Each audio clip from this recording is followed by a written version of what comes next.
चीन के बॉर्डर पर इसकी आत्मा आज भी पहरा देती है। दोस्तों कहते हैं कि एक सच्चे देशभक्त के प्राण निकाल दो तब भी उसके अंदर की देशभक्ति नहीं मरती, और इस चीज का जीता जागता सबूत आज की हमारी इस वीडियो में, जहां हम आपको एक ऐसे देशभक्त के बारे में बताने जा रहे हैं जो खुद तो मर गया लेकिन आज भी उसकी आत्मा सरहद पर दुश्मनों की खटिया खड़ी कर देती है।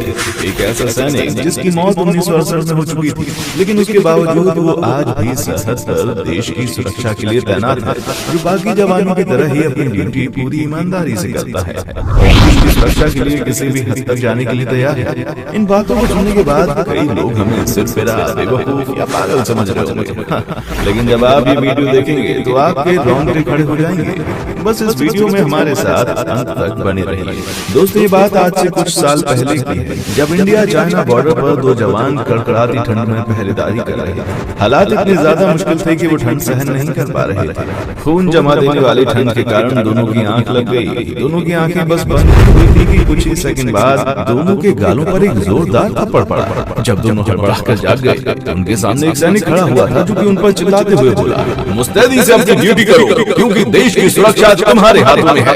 एक सैनिक के मुंह से बातें सुनकर दोनों सैनिक शर्म से पानी पानी हो गए और फिर दोनों ने बाबा जी हमें माफ कर दें, हमसे गलती हो गई, अब हम दोबारा कभी ऐसा नहीं करेंगे। असल में दोस्तों ये बाबा जी कोई और नहीं बल्कि शहीद हरभजन सिंह थे, जिनकी मृत्यु साल 1968 में हो चुकी थी। लेकिन अपना शरीर त्यागने के बाद भी हरभजन सिंह देश की रक्षा के लिए हमेशा खड़े रहे थे। और ये कोई पहला या आखिरी किस्सा नहीं है, ऐसे बहुत से किस्से सामने आए हैं और जो इस बात का सबूत देते हैं कि भारत माता का ये वीर पुत्र अपना शरीर तो छोड़ गया लेकिन भारत माता की सुरक्षा करना नहीं छोड़ पाया। भारत चीन सीमा पर स्थित तिनातुला दर्रा एक ऐसी जगह है जहाँ पर साल भर तापमान ठंडा ही रहता है, और ठंड के मौसम में तो यहाँ पर खून जमा देने वाली ठंड पड़ती है।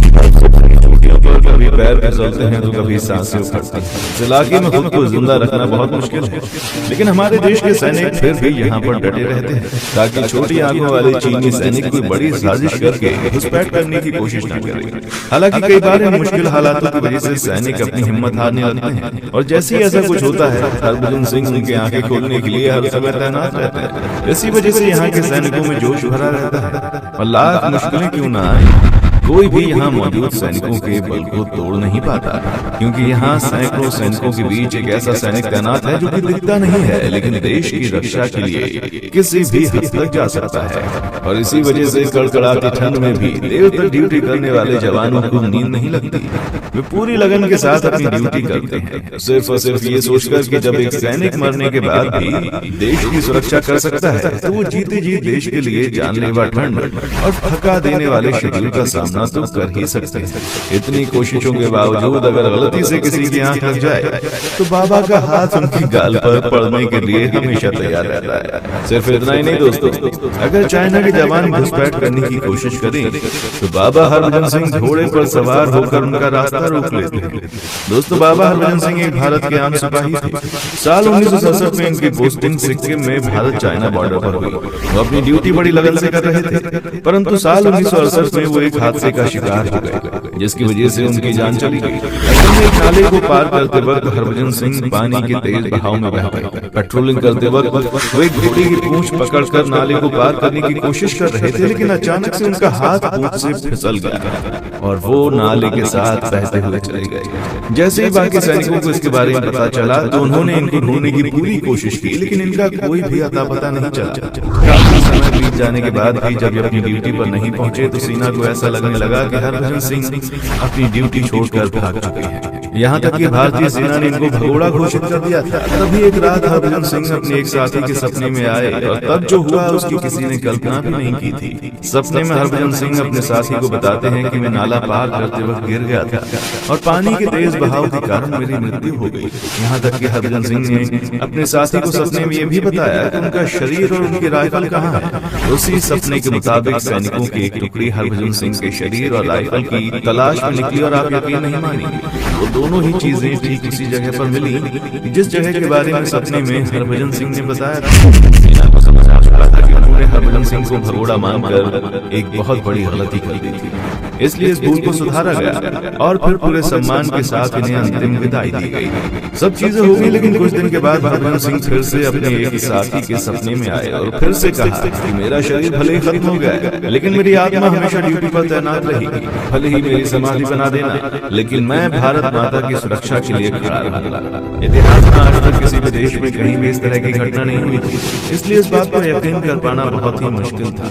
हालांकि लोगों के सपने में मरे हुए लोग आते हैं और वो बहुत सी चीजें कह जाते हैं, इसलिए हरभजन सिंह के साथी ने भी उनकी इस बात को नजरअंदाज कर दिया। पर कुछ ही समय में बॉर्डर पर तैनात सैनिकों के साथ ऐसी ऐसी घटनाएं होने लगी जो बहुत ज्यादा अजीब हो रही थी। जब कभी भी किसी सैनिक से कोई अनहोनी होने वाली होती तो हरभजन सिंह पहले ही सपने में आकर उसे सावधान कर देते। अगर किसी ने उस सपने को नजरअंदाज किया तो परिणाम भी भुगतना पड़ता था। यहाँ तक कि हरभजन सिंह कई बार चाइना के ऑपरेशन की जानकारी भी अपने सैनिकों को दे चुके हैं। लगातार जब ये सारी चीजें होने लगी तो सैनिकों को यह एहसास हो गया कि वाकई में हरभजन सिंह द्वारा कही बात सच थी और वो आज भी उनके साथ है। जब इस चीज की चर्चाएं और ज्यादा बढ़ने लगी तो धीरे धीरे ये बातें सीनियर अफसर तक भी पहुंची। शुरुआत में उनको विश्वास नहीं हुआ, लेकिन फिर उन्होंने इस बात को परखने की कोशिश की और तब एक ऐसी घटना हुई जिसे सुनकर आपके रोंगटे खड़े हो जाएंगे।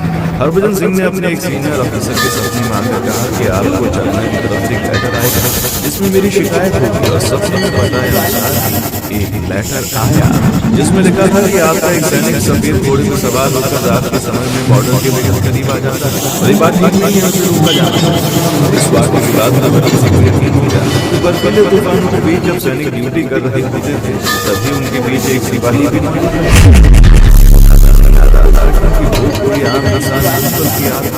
और इस चीज की पुष्टि चाइना के सैनिकों द्वारा की गई। धीरे धीरे जब हरभजन सिंह की चर्चाएं हर जगह बढ़ने लगी तो हरभजन सिंह से बाबा हरभजन सिंह हो गई और उनके नाम पर मंदिर बना दिया गया।